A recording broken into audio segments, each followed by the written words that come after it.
हो जाएगी। पुत्र तूने अच्छा नहीं किया, ये अपराध परीक्षित से कलयुग ने करा दिया। परीक्षित तो साधु राजा है, दया विमर्शंत कसाई, दया करी तो आफत आई। कलयुग के ऊपर दया कर दिया। देखो कलयुग ने ब्राह्मण से जाकर के श्राप दिलवा दिया, कलयुग ने साधु का अपराध करा दिया और निवेदन किया। चलिए एक छोटी सी सच्ची घटना आपको बताएंगे, इसके बाद थोड़ा समय है, वाणी को विराम कर लेंगे। सच्ची घटना आप सभी लोग ध्यान से सुनेंगे। लगभग कोई 90 वगैरह की कोई घटना है। पश्चिमी चंपारण में नारायणी नदी बहती है, बूढ़ी गंडक भी जिसको कहते हैं। भागवत में इसकी चर्चा आई हुई है, पंचम स्कंद में। महाराज भरत ने जाकर के इस गंडकी नदी के किनारे तपस्या किया था। आपके बगल से जो नदी बह के जा रही है, ये छोटी गंडक उसी नदी की उसी नदी का ये छाड़न है, उसकी एक छोटी सी धारा है। ये बूढ़ी गंडक उसको कहते हैं। उसका प्रमाण इस शास्त्रों में भागवत में मिलता है।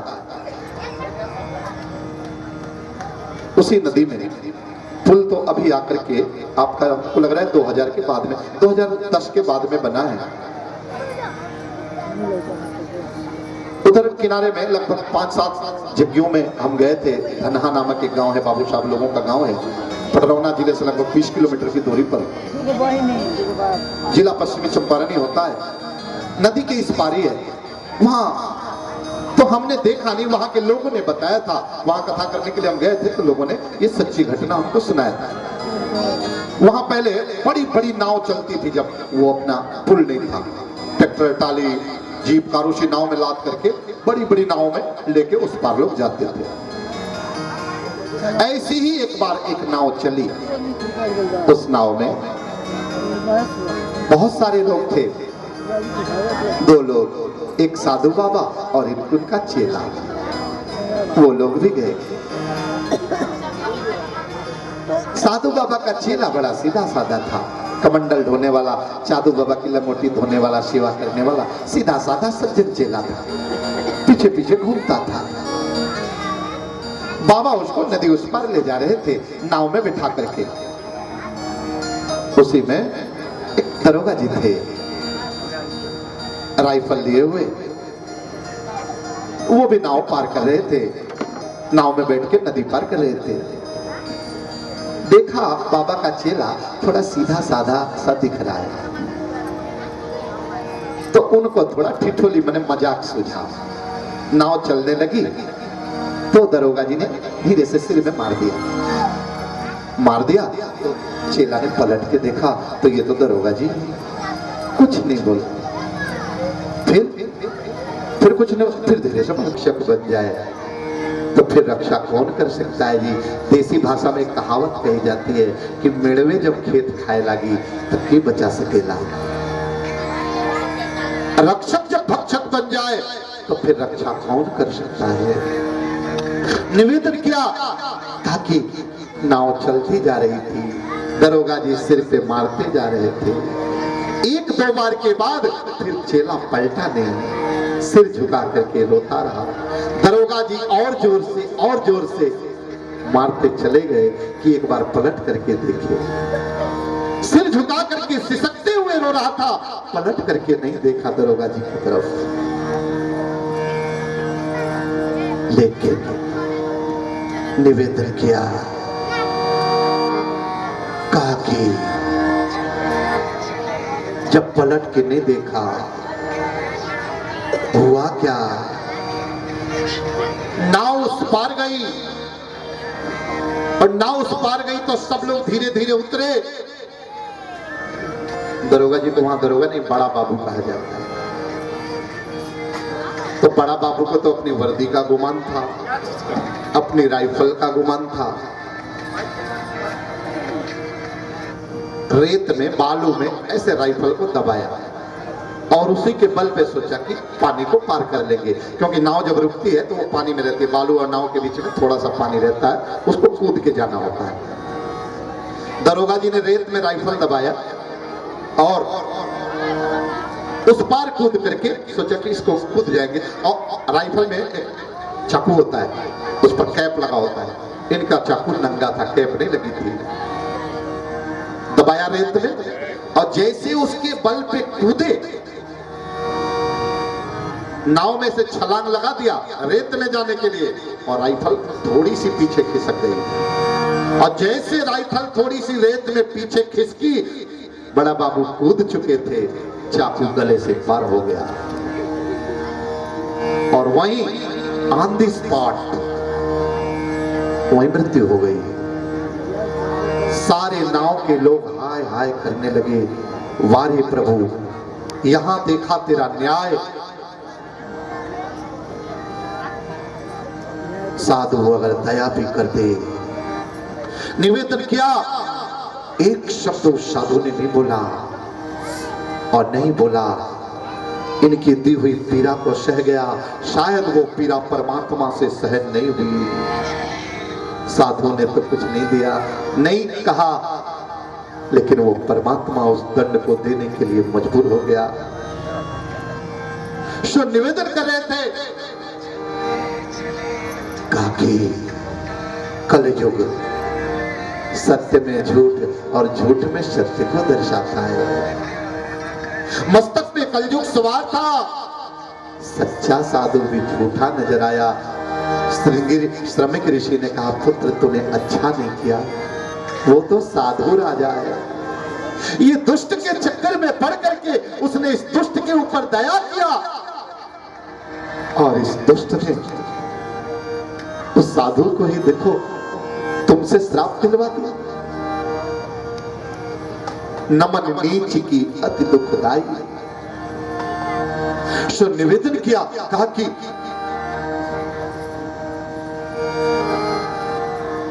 चर्चा किया, कहा परीक्षित के पास संदेशा भेजा गया। परीक्षित अपना गंगा के क्षेत्र में आकर के बैठे, सारे संत ऋषि महर्षि एकत्रित हुए।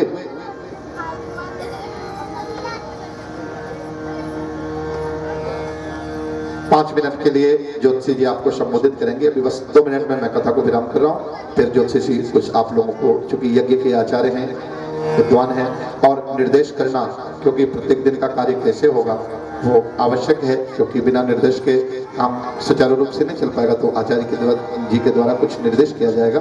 तो बस 2 मिनट में वाणी को हम समेट के विराम कर देंगे। फिर तो निवेदन किया, कहा कि सारे संत ऋषि महर्षि एकत्रित हुए। सब लोग चिंता करने लगे कि आखिर 7 दिनों में इनको मुक्त कैसे किया जाए, ये धर्मी राजा हैं। सब लोग चिंता करने लगे।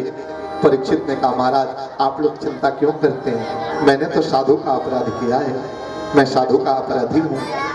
सब लोगों ने कहा, नहीं राजन, ये कलयुग का प्रभाव है, आपने कलयुग के ऊपर दया किया, और कलयुग ने दया बिन संत कसाई, दया करी तो आफत आई। आप भले ही राजा हैं, लेकिन आप संत हैं, आपने इस दुष्ट के ऊपर दया किया, इसने आप ही के ऊपर वार कर दिया, लेकिन घबराए नहीं, आपको इन 7 दिनों में आपके लिए मुक्ति का उपाय ढूंढा जाएगा।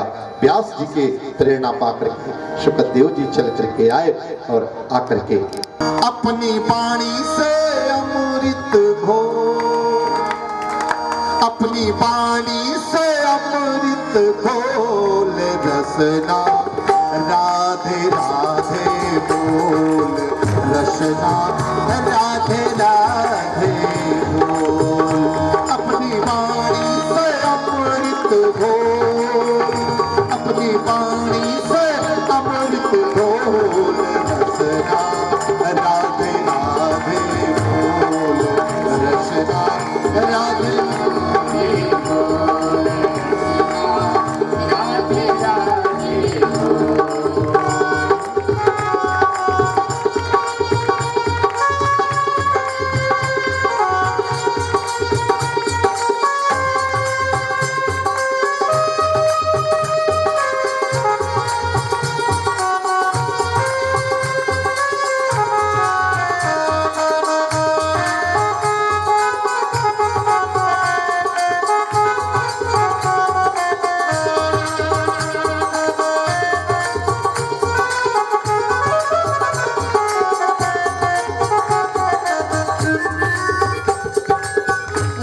राधा जी बरसाने वारी, राधा जी वृष भानु दुलारी, राधा जी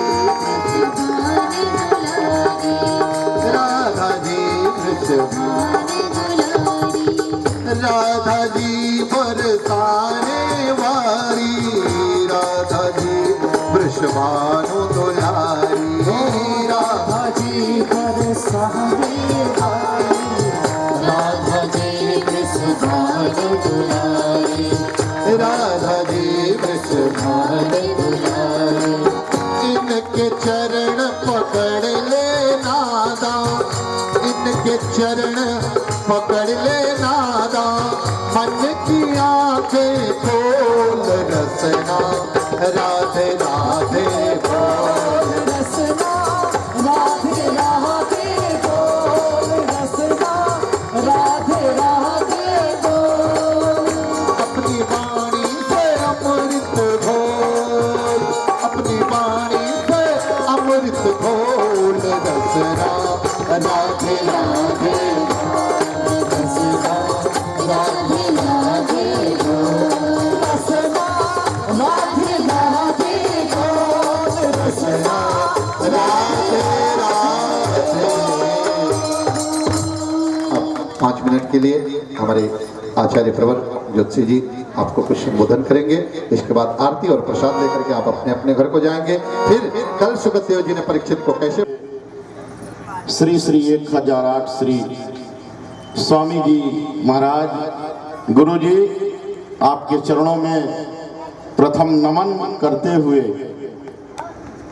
इस यज्ञ में बैठे हुए सभी श्रोतागण एवं दूर दराज से आए हुए सभी जनमानसगण धर्मानुरागी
भगवान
सब कुछ तेरा सब